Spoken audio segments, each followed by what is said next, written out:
fin des années 80, le monde occidental est en quête de frissons, de vitesse et de désastre. Oui, parce que ça va ensemble.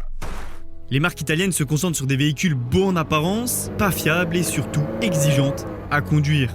Mais ça, à la limite, on s'en fout parce que ça procure des sensations. Du côté de Ferrari, la Testarossa, la 328 et bientôt la 348 s'ajoutent au catalogue des voitures faisant fantasmer les amateurs de sensations fortes. De son côté, Lamborghini est également bien en place avec la Countach et bientôt la Diablo. Mais imagine une marque japonaise décide de donner une petite leçon aux Italiens sur la manière de concevoir une supercar.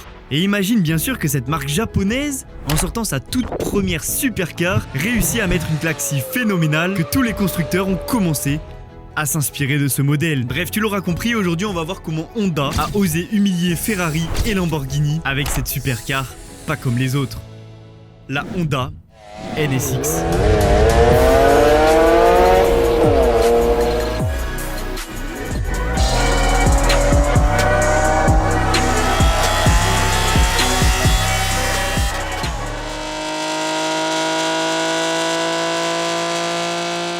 Mais avant d'aller plus loin, qui sont Honda à l'époque? Après avoir fait ses débuts dans le secteur des deux roues, Honda prend la direction de l'automobile au début des années 1960. Avec en 63 la mise en production d'un roadster sportif, la S500, mais ce n'est pas la seule. Vient dans la même foulée le T360, la Civic en 72 et l'Accord en 76. Bref, Honda se concentre sur des points importants. Des véhicules accessibles, simples, et surtout fiable. Mais Honda, c'est aussi la Formule 1, avec une première entrée entre 64 et 68, la Honda RA 272.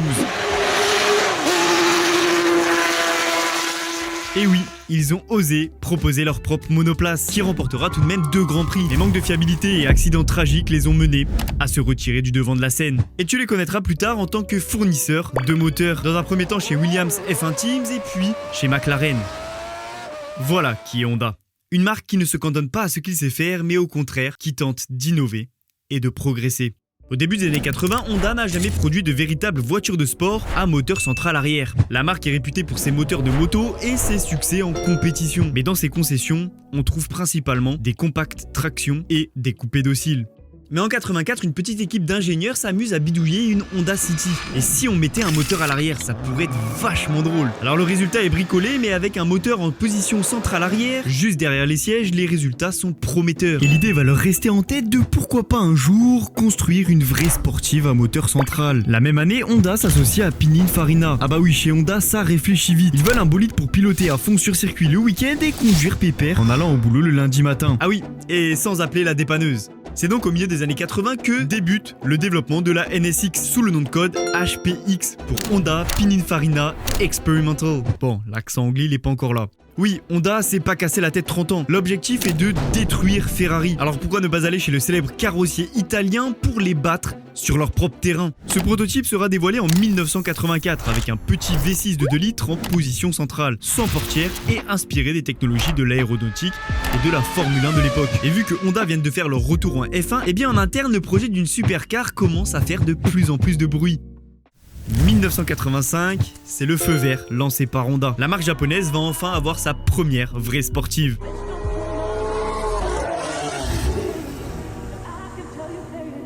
Mais la direction de Honda est très claire avec ses ingénieurs. Votre sportive doit être aussi rapide que tout ce qui sort d'Italie ou d'Allemagne, mais en mieux question fiabilité et prix. Voilà, simple, efficace. Les objectifs sont très clairs, ce n'est pas juste un beau concept, ils veulent battre Ferrari à leur propre jeu.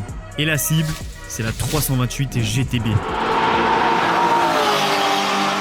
Honda prennent les choses au sérieux en mettant le paquet sur l'ingénierie. Shigeru Uhara est nommé ingénieur en chef du projet. Et ce gars travaillera également sur la S2000. Bon, pour avoir quelque chose de performant, le V6 2 litres du concept, ça dégage. Ce sera un V6 de 3 litres, double arbre à cam, 24 soupapes et la sorcellerie maison, le VTEC, qui va lui permettre d'avoir un moteur souple à bas régime et rageur dans les tours. Résultat, 274 chevaux pour 7300 tours par minute.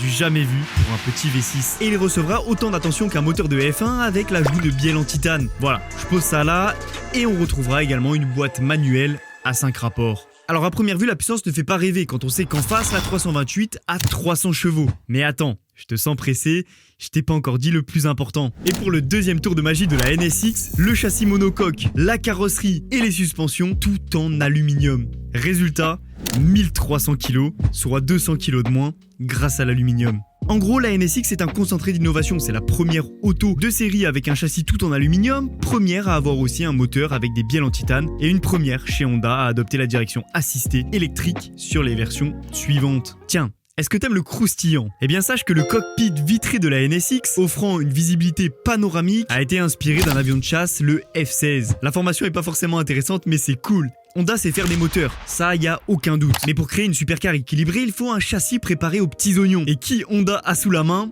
Des pilotes de F1. Parce qu'à cette période, à la fin des années 80, Honda est fournisseur chez McLaren. Et on va voir Satoru Nakajima qui va réaliser de nombreuses séances d'essai du prototype sur les circuits de Suzuka pour peaufiner les réglages du châssis. Mais ça, à la limite, on s'en fout. Tu veux du croustillant et je veux du croustillant. 1989, chute du mur de Berlin. Rien à voir. Ayrton Senna.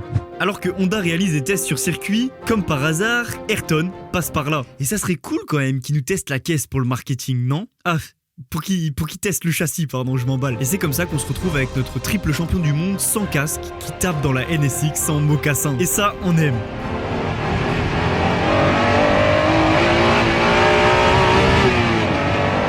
D'ailleurs, en sortant de la voiture, les ingénieurs s'attendaient peut-être à être validés par notre pilote, mais il leur dira qu'il la sent tout de même un peu fragile. En gros, le châssis manque de rigidité selon le champion. Aïe. Alors est-ce que c'est suite à cette critique que le châssis va recevoir des ajustements ou est-ce que c'était déjà prévu à l'avance? Ça, on n'en sait rien. Mais par contre, Honda va augmenter la rigidité de plus de 50% par rapport au prototype initial.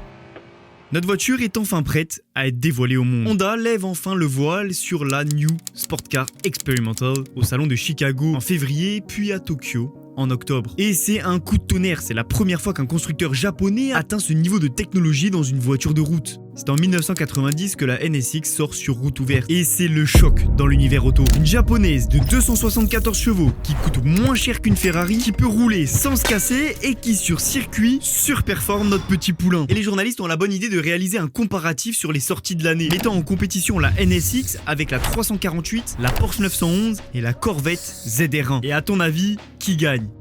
Bon, les flemmes du suspense, c'est la NSX. En termes de stats, elle abat le 0 à 100 en 5 secondes 2, pointe à 270, mais ce qu'il faut retenir, c'est qu'elle marche bien. Et elle marche fort. Au point où la petite 348, là, oui bon je me permets au point où on en est extrêmement critiquée. Déjà parce qu'elle est pas si performante, que son électronique est capricieuse et qu'une Toyota MR2 la rattrape. Bah la honte. C'est pas la fête chez Ferrari. La NSX leur met un sacré coup de vieux. Au point où Ferrari va réagir. Luca Di Montezemolo, le grand patron de Ferrari dans les années 90, finira par admettre que la 348 était le pire produit Ferrari qu'ils aient sorti. Voilà, parle-nous français. Et c'est qu'avec la F355 qu'ils arriveront à se rattraper. Alors vous pensez ce que vous voulez, mais moi je vous dis que la NSX, elle a botté le cul aux italiennes et que c'est sûrement grâce à elle que nos amis se sont sortis les doigts du cul. Ah, je suis cash aujourd'hui. Voilà, je vous le dis, je suis cash. D'ailleurs, le petit bébé d'Honda sera pris extrêmement au sérieux par un certain Gordon Murray. C'est celui qui a conçu la McLaren F1. Trois fois rien. Et oui monsieur, d'ailleurs Murray, tellement impressionné, s'est inspiré de certaines idées de la NSX pour sa McLaren F1, considérée comme l'une des plus grandes supercars de tous les temps. Voilà, rien que ça. Alors quand le créateur de la mythique McLaren F1 reconnaît la supériorité d'une Honda de série sur les Ferrari de l'époque, on peut dire que Honda a réussi son pari au-delà de toute espérance. Et en compétition, ça donne quoi? Alors comment faire simple? Elle est très performante, mais pas forcément chanceuse.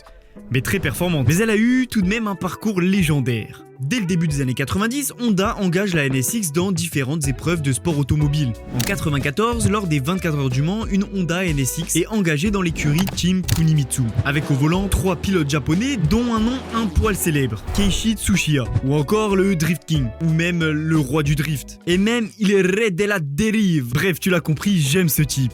Notre supercar est donc engagé face aux Ferrari et aux Porsche de sa catégorie. Alors personne ne met grand espoir sur son cas. Et pourtant, après 24 heures de course acharnée, la Honda NSX remporte la victoire de la catégorie GT2, c'est fou. Attends, j'ai mieux encore. L'anecdote veut que cette NSX avait dû partir des stands avec 6 tours de retard en début de course, ce qui rend son succès encore plus impressionnant.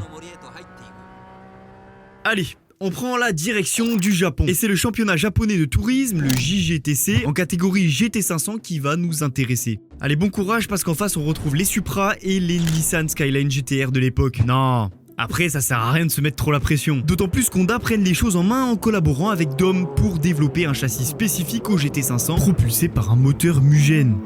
Elle arbore des livrets mythiques avec Castrol, Rebrig, Arta, et c'est vrai qu'elle est classe avec son V6 poussé à plus de 500 chevaux. Elle fait donc ses débuts en 96 et se monte très vite, ultra performante, ramassant les pole positions à l'appel. 1998 sera la saison de la consécration de la NSX, décrochant la pole des 7 manches du championnat et remportant les 4 dernières courses de la saison. D'ailleurs, cette série de victoires se prolonge en 99, atteignant un record de 6 victoires consécutives. Mais des problèmes de fiabilité et une concurrence très intense empêchent Honda de remporter le titre.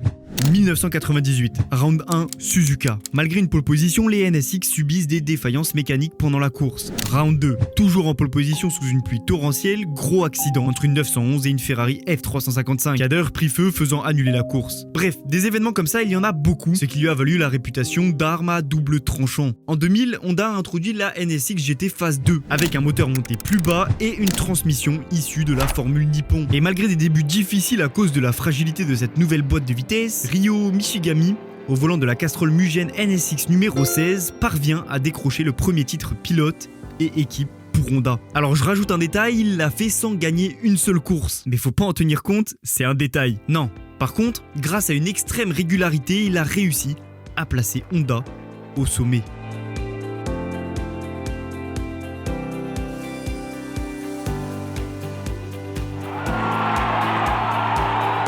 La NSX prouve ainsi qu'elle est non seulement une merveille d'ingénierie routière, mais aussi une redoutable voiture de course. Au fil des années, les NSX GT500 évoluent. Carrosserie élargie, moteur préparé, parfois biturbo selon les réglementations GT500. Elle remporte d'autres victoires et titres, par exemple le titre équipe en 2002 en GT500 et même un titre en catégorie GT300 en 2004 avec une version allégée. En 2007, le duo Ralph Firman et Daisuke Ito décrochent un nouveau titre de champion Super GT avec la NSX au sein de la team Arta, réussissant même à plier le championnat avant la dernière course, histoire de prouver un peu plus leur domination. Notre petite supercar restera tout de même 15 ans sur le devant de la compétition avant de dire une dernière fois adieu au circuit japonais.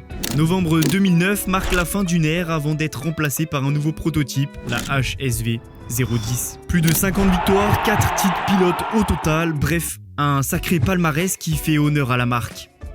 En à peine quelques années, la NSX a réussi ce qui semblait impensable, bouleverser l'ordre établi des supercars, dominé par Ferrari et Lamborghini. Et pour la première fois, Ferrari pouvait se contempler dans le rétroviseur de notre japonaise. La NSX de première génération a vécu jusqu'en 2005, soit 15 ans de production, avec quelques évolutions mais sans jamais trahir son concept d'origine. Aujourd'hui encore, elle est vénérée comme une icône. Et on va pas se le cacher, c'est quand même bien sympa les histoires où l'élève dépasse le maître.